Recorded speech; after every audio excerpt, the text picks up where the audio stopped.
it 3 times, my margarita turning warm in my frozen grip. I'd been expecting this, just not like this. Not from the entitled 27-year-old who'd been handed the keys to the kingdom 8 months ago, while I'd built that kingdom brick by brick for half a decade. "Everything okay?" asked the cabana attendant, noticing my expression. I looked up with a smile I didn't feel. "Just business. Just business." But it wasn't just business. It was personal. It was calculated. And it was the biggest mistake Theo would ever make, because while he might be the boss's son, I was the woman who'd built the client list that kept that luxury destination wedding company thriving. I was the reason celebrities whispered our name when they wanted impossible wedding dreams fulfilled. I was the reason the richest people in the country waited months for our availability, and he'd just fired me via text. During the first vacation I'd taken in 3 years, I put my phone face down, took a deep breath of salt air, and made 3 phone calls that would change everything. By Monday morning, Theo had 47 missed calls and one very angry father, who suddenly realized exactly what his son had done and exactly who I was. I should have felt vindicated. But revenge isn't a lightning strike. It's a slow burn, and I was just getting started. Hey, if you're enjoying this wild ride, you wouldn't believe how it all unfolds. Hit like and subscribe for the next chapter, and leave a comment with what you think Theo's father said when he realized what his son had done. Trust me, you won't want to miss what happens next. My name is Daria, and until that text message, I was the senior event coordinator at what was considered the most exclusive destination wedding planning service in the country. I'm methodical, detail-oriented, and I remember everything, including every slight, every dismissal, and every promise broken. When people first meet me, they see someone warm, accommodating, and endlessly patient. Perfect qualities for someone who organizes events where emotions run high and expectations run higher. What they don't see is the steel beneath the smile, the calculations behind the charm. I built my reputation on making impossible things happen. The time I sourced 40 white peacocks with 3 days' notice. The hurricane I rerouted an entire wedding around without the guests ever suspecting. The celebrity couple who wanted their ceremony at sunrise on a mountain that was legally impossible to access. Until I found the one permit exception that had never been used. I was the miracle worker, the problem solver. The person who made rich people feel seen, understood, and catered to in ways that justified our astronomical fees. And then Giles, the company's founder, brought in his son. "Theo has fresh ideas," Giles had announced at the staff meeting, his hand proudly on his son's shoulder. "He'll be our new Vice President of Innovation," a title that hadn't existed until that moment. A position created purely for someone whose resume consisted primarily of dropping out of business school and finding himself across Europe for 3 years. I still remember Theo's first day. He wore sneakers that cost more than my monthly rent to a meeting with a banking magnate's daughter who noticed immediately and spent the rest of the consultation directing all questions to me. "You need to loosen up, Daria," he told me afterward, leaning against my desk uninvited. "These clients want to feel like they're working with friends, not servants." "These clients," I replied without looking up from my notes, "are paying us 6 figures because they specifically don't want to burden their friends with their demands. They want professionals who understand what luxury actually means." The look he gave me, part contempt, part challenge, should have warned me of what was coming. Within weeks, he was sitting in on my client meetings, contradicting my suggestions in front of people who'd specifically requested me based on my reputation. "Crystal champagne flutes are overdone," he'd interrupt. "Have you considered biodegradable options? Much more current." I'd watch my clients' expressions shift from confusion to concern, forced to smoothly redirect. Theo brings an interesting perspective. Now, about the hand-calligraphed place cards you mentioned. After meetings, he'd corner his father. "Daria seems stuck in outdated approaches. These modern clients want innovation." What followed was months of quiet undermining. Decisions reversed after I'd left the room. Emails to clients where he'd copy everyone except me. Draft proposals rewritten with his improvements that missed crucial details only experience would have caught. The breaking point came with the Lane wedding. a 2.3 million celebration for the daughter of a technology investor, scheduled for a private island buyout. Camille Laine had requested me specifically after I'd planned her sister's wedding the previous year. "I'll be taking point on the Laine event," Theo announced one morning, dropping the bombshell in front of the entire team. I kept my voice level. Camille specifically asked for me. Her family is particular about personal connections. "She asked for our company," Theo corrected, smiling with teeth too white to be natural. "Nobody is irreplaceable, Daria. Dad agrees it's time I handled our premium clients." I looked to Giles, waiting for him to correct this overreach. Instead, he nodded, avoiding my eyes. "Theo should get experience with our top-tier events. You've been working too hard anyway, Daria. This vacation you've planned, first in how long? 3 years," I said quietly. "Exactly. Nobody should wait that long between breaks. Theo will cover the Lane preliminary meetings while you're away, and you can pick back up when you return." I should have seen it then. The exchange of glances between father and son, the slight smile on Theo's face, the way Giles suddenly became very interested in his coffee. I'd planned that vacation meticulously. 10 days at a boutique resort known for privacy and discretion. No work calls, no emails, nothing but sun and silence to recharge after years of 4 a.m. crisis management and 16-hour wedding days. "Everything's handled," Theo had assured his father, almost too eagerly, 3 days before my departure. Daria deserves the break, which brings us back to that text. To the betrayal delivered while I sat on pristine white sand, halfway through my second margarita. To the moment everything changed. I didn't cry. I didn't panic. I simply set down my drink, opened my contacts, and made my first call to Camille Laine herself. "Camille? It's Daria. I'm actually calling with some news. I wanted to let you know personally that I won't be handling your wedding after all." The silence on the other end lasted 3 seconds before Camille's voice came through, sharp with surprise. "What? Why not?" "Company restructuring," I said simply, offering no criticism, no details. Another pause. "Does this mean we'll be working with Theo?" Her tone made the name sound like something unpleasant she'd found on her shoe. "That's my understanding. The one who suggested we replace the welcome dinner with a digital greeting and gift cards?" "The very same." The wind rustled through palm trees above me as Camille went quiet again. "Then, if you're not handling my wedding, then I don't want your company handling it either. Period." My second call went to my assistant, Priya, who'd been with me for 3 years and knew every client as well as I did. "He did what?" she gasped when I told her. "But the Rivera wedding is next weekend. And the charity gala for the governor's wife. He has no idea how to handle those." "Not our problem anymore," I said calmly. The third call went to Jasper, a wealthy hotel magnate who'd spent years trying to recruit me to launch an exclusive planning division for his luxury chain. "Is that standing offer still available?" I asked. "For you?" "Always," came the immediate response. "What changed your mind?" Let's just say my calendar suddenly opened up. I switched my phone to silent, ordered another drink, and watched the sun begin its descent toward the horizon. For the first time in years, I felt something unexpected. Freedom. Little did I know that back home, the first dominoes were already falling. The damage had only just begun. When my flight landed 6 days later, my phone lit up with notifications like a slot machine hitting jackpot. I scrolled through them in the taxi, a small smile playing at my lips. 12 missed calls from Theo, 23 from Giles, frantic texts from former colleagues, 3 voicemails from Priya detailing the chaos unfolding in real time. Camille Laine hadn't just pulled her wedding. She'd told her 4 closest friends, all with upcoming engagements, exactly why.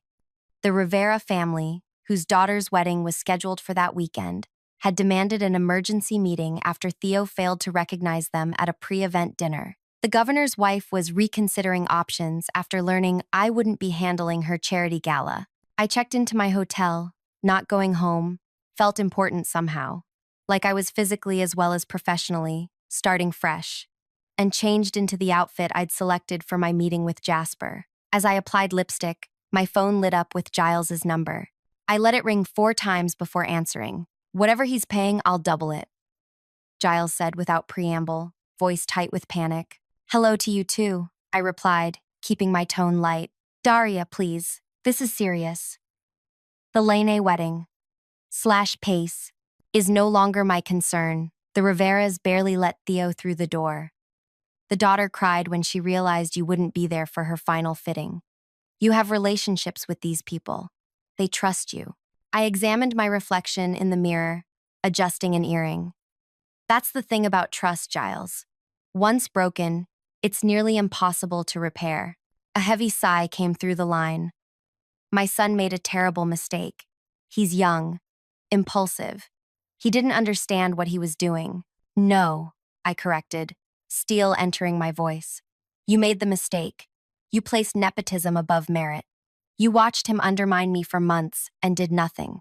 You allowed him to fire your most valuable employee via text during her first vacation in 3 years. Silence stretched between us. When he spoke again, his voice had lost its commanding edge. Please, the heiress is threatening to tell everyone why she canceled. The Riveras want their deposit back. The charity board is furious. Sounds challenging, I said, checking my watch. Good luck with that. I have a meeting to attend. I ended the call and switched my phone to silent. The revenge wasn't in what I was about to do.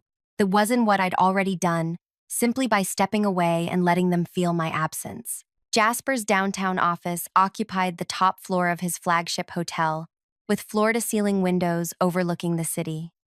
He greeted me with a warm handshake and genuine smile. I've waited 3 years to have this conversation, he said, gesturing to a seating area where coffee waited.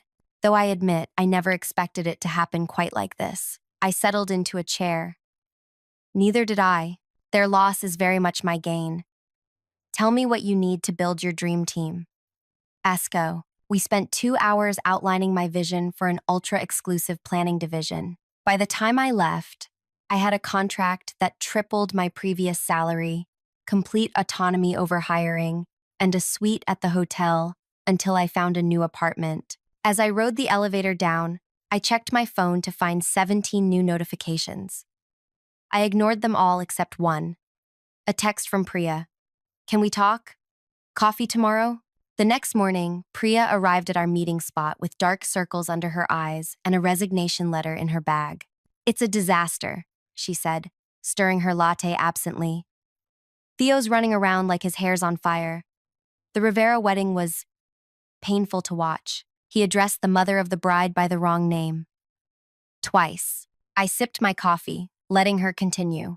Giles came back yesterday. He's been calling clients personally, trying to smooth things over. But the Andersons already contacted a competitor. And the Winstons. She trailed off, wincing. What about the Winstons? I asked, genuinely curious. Cecilia Winston was planning her daughter's Sweet 16, a modest event by our standards but important to her. Theo told them their budget was too small to warrant priority attention. Suggested they try a more accessible planning service. I nearly choked on my coffee. The Winstons owned half the commercial real estate in the financial district. He didn't. He did. Right after telling them their color scheme was basic. I shook my head, picturing Cecilia's reaction.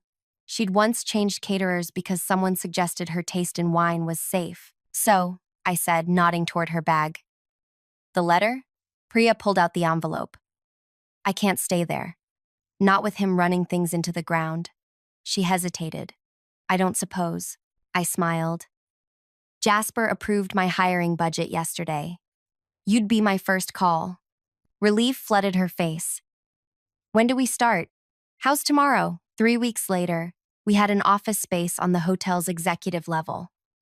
4 additional team members, poached from top planning agencies, and inquiries from 32 potential clients, 15 of whom had previously worked with my former company. I was reviewing design proposals when my assistant, not Priya, who'd been promoted to associate planner, buzzed me. Giles is here. No appointment. I considered sending him away, but curiosity won out. Give me 5 minutes, then show him in. When Giles entered, The change was shocking. His normally immaculate appearance had slipped, tie slightly askew, hair disheveled, eyes bloodshot. He looked like he'd aged a decade in less than a month.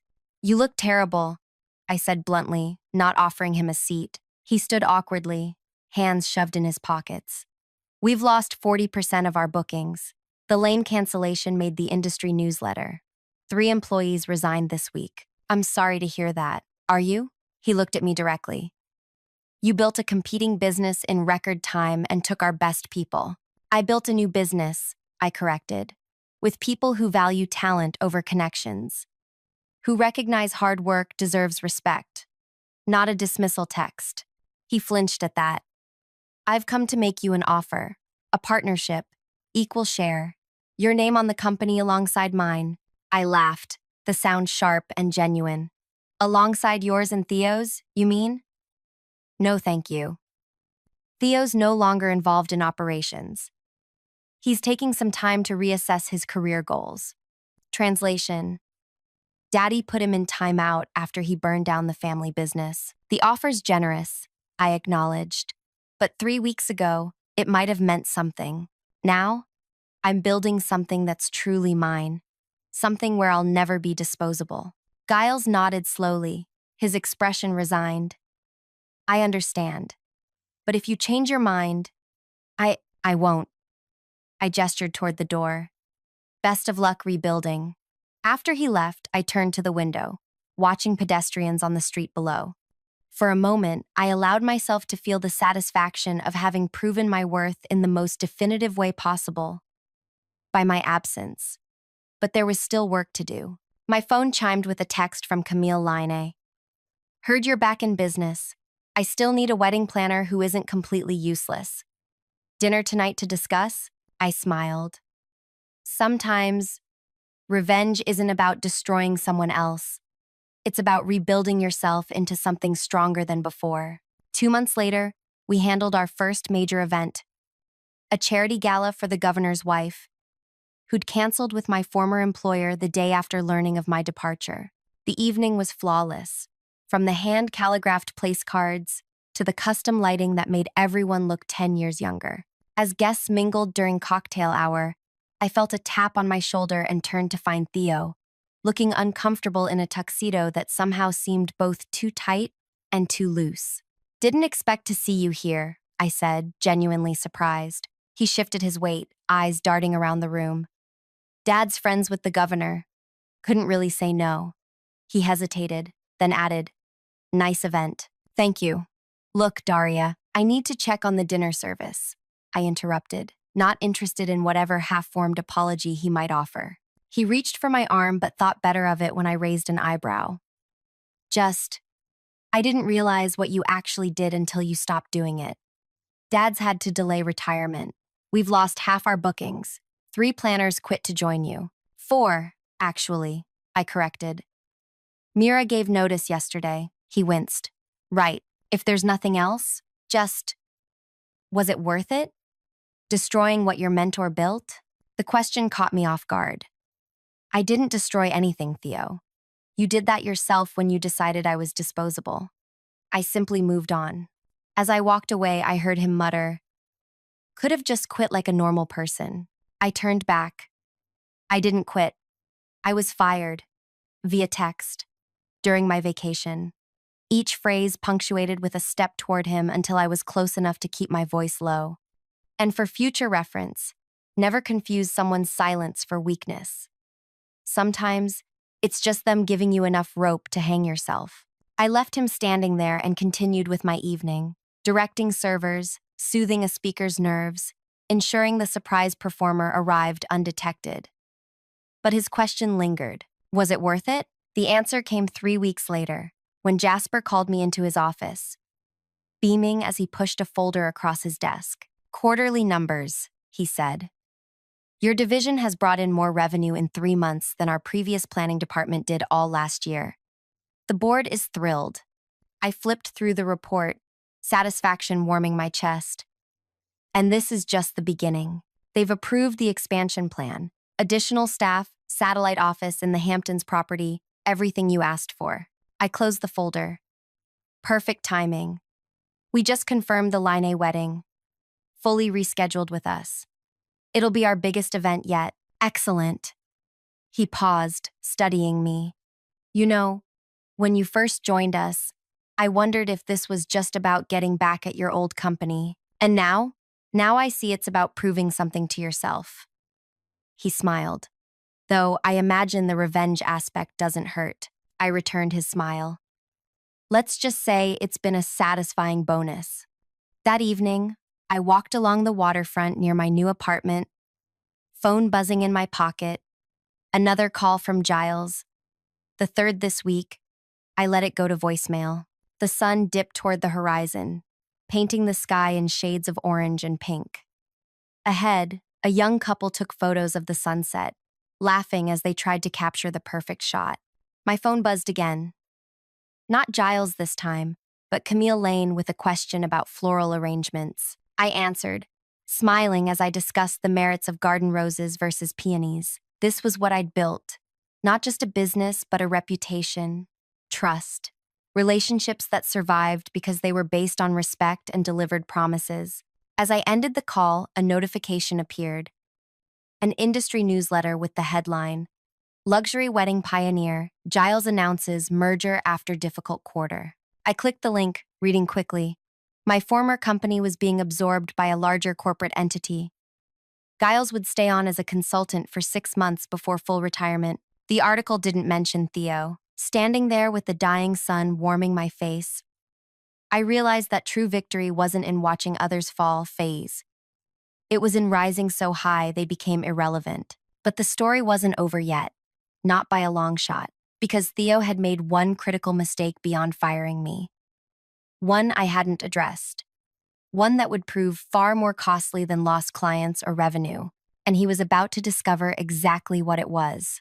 The quarterly meeting of the Regional Luxury Events Association was held at the Grand, Jasper's flagship hotel. Fitting, since my division had just been named Newcomer of the Year by the industry's leading publication. I mingled with peers and potential clients, accepting congratulations with practiced humility. 6 months of meteoric growth had transformed me from a respected planner into something of an industry legend. The woman who walked away from the top firm and built something even better from scratch. Is it true the governor's daughter just booked with you? Asked a planner from a competing agency. Champagne flute clutched a little too tightly. We don't discuss client bookings before official announcements, I replied smoothly. Spotting Priya signaling me from across the room. If you'll excuse me, Priya pulled me into a quiet corner, eyes bright with excitement. Giles just arrived. With Theo, I raised an eyebrow. Bold choice. Everyone's whispering about it. First industry event they've attended since the merger announcement. I glanced toward the entrance where Giles was shaking hands with the association president. Theo hovering awkwardly beside him. Gone was the cocky posture, replaced with something more subdued. The past 6 months had clearly taken their toll. Any word on what's happening with them post-merger? I asked. Priya lowered her voice. Rumor is Giles got significantly less than the company was worth pre-Exodus. The acquirers keeping the client list but dropping the brand name entirely. And Theo, yes? Word is he's being cut loose completely. No role in the new structure. Gad, I nodded, absorbing this information. Make sure the team is extra polite if they interact with either of them tonight. We're professionals, not gloaters. Of course. Priya agreed, then hesitated. There's something else. Mina from legal wants 5 minutes with you. Says it's important. Mina was our newly hired legal counsel, poached from a top firm specializing in contract law. I found her waiting in a small conference room off the main event space. Sorry to pull you away, she said, closing the door behind us. But you need to see this immediately. She handed me a folder containing what appeared to be financial documents. Remember how you asked me to review the severance terms you never received? I did some digging. I scanned the pages, my eyes widening. Is this verified? Triple-checked. The client deposit accounts were accessed the day you were fired. $3 million moved to an account under the new parent company's name. But this was a full month before merger talks began. So Theo was Siphoning client deposits and possibly committing fraud. Yes. The timing suggests he needed to show improved liquidity to make the company attractive for acquisition. I sat back, pieces falling into place, the rushed firing, the timing during my vacation when I couldn't access the financial systems, the panic when clients began withdrawing their deposits. What would happen if this information became public? I asked carefully. Criminal charges, potentially. Certainly civil liability. At minimum, the merger would be jeopardized.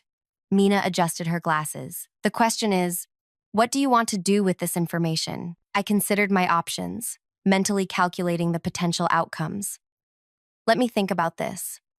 For now, secure the evidence. Already done, Mina assured me. Everything's backed up and time-stamped. I returned to the event, scanning the room until I spotted Theo alone at the bar, nursing what appeared to be scotch. Giles was across the room, deep in conversation with potential investors. I slid onto the stool beside Theo. Drink for a dying company? He startled, nearly spilling his glass. Daria, congratulations on your award. Thank you, I signaled the bartender. Gin and tonic, please. Theo shifted uncomfortably. I assume you're enjoying all this. All what? Watching us crumble. Knowing you caused it, I accepted my drink, taking a deliberate sip before responding. I didn't cause anything, Theo. Actions have consequences. You fired the person who built your client relationships without understanding what she actually did. The aftermath was entirely predictable. It wasn't personal. He muttered. Just business. Sending a termination text during someone's first vacation in 3 years feels rather personal. He stared into his glass. Dad's retiring after the merger. Moving to Arizona. The company name dies with the acquisition. I heard, and He swallowed hard, out completely. No place in the new structure. I also heard that. You must be thrilled. I studied him for a moment. You know what's interesting about revenge, Theo? It's rarely as satisfying as people think it will be. He looked up, surprised. Don't misunderstand, I continued. I've enjoyed building my new division. I'm proud of what we've accomplished. But your downfall? That was collateral damage, not my objective. Then what was your objective? To prove something to myself. That my value wasn't dependent on your father's company. That clients chose me for my skills, not just the brand name. Well, mission accomplished, he said bitterly. I finished my drink and stood. One question before I go. The client deposits. Did you really think no one would notice? The color drained from his face. What are you talking about?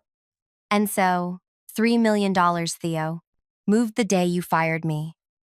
To an account under the name of a company that wasn't even in acquisition talks yet. His glass froze halfway to his lips. How did you... I build relationships, remember? Including with people who handle financial oversight for luxury events.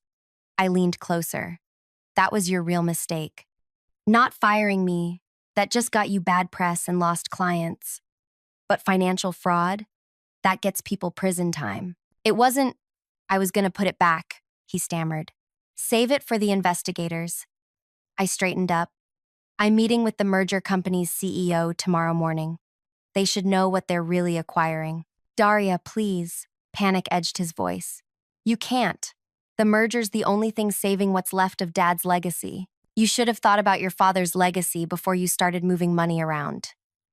I checked my watch. Now, if you'll excuse me, I need to congratulate my team. I walked away, leaving him pale and shaking at the bar. Across the room, I caught Giles watching our interaction, brow furrowed with concern. 10 minutes later, my phone buzzed with a text from an unknown number. Need to speak with you urgently. Outside on the terrace. Theo. I debated ignoring it, but curiosity won out. I found him pacing beside a decorative fountain, hands shoved in his pockets. 5 minutes, I said. I have guests to attend to. I'll make it quick. He ran a hand through his hair. What do you want? Excuse me? To keep this quiet. What do you want? Money? A public apology? I laughed, the sound echoing off the marble terrace. You still don't get it. This isn't a negotiation. Everything's a negotiation, he insisted. Name your price. My price was paid 6 months ago when I walked away and built something better. I turned to leave. Wait. He stepped forward. This will destroy my father. He doesn't know anything about the accounts. It was all me. He's already lost so much. I paused, considering this. That's the problem with nepotism, Theo. Parents end up paying for their children's mistakes. Please, he whispered. And for the first time, I saw genuine remorse in his eyes. I'll do anything. 3 days later, I sat across from Jasper in his office, sliding a document across his desk. What's this? He asked, scanning the first page. An opportunity. Giles's company acquisition is being restructured. The parent company is divesting the planning division entirely. Jasper looked up sharply. And they're offering it to us at a significant discount. Client list, vendor relationships, everything except the brand name. What prompted this sudden change? I smiled. Let's just say certain information came to light that made the original terms problematic. Information you provided, information that became available to the right people at the right time. Jasper studied me. And what happens to Giles and his son in this scenario? Giles retires with his reputation and a modest payout. Theo, I paused. Theo will be taking a position with a small event planning firm in Alaska. Very small, very remote. His choice was that or legal consequences. Your idea? His actually. When backed into a corner, he finally made one good decision, removing himself from an industry he nearly destroyed. Jasper leaned back, impressed. Remind me never to cross you, Daria. So, I prefer collaboration to conflict, I said mildly. But I do believe in accountability.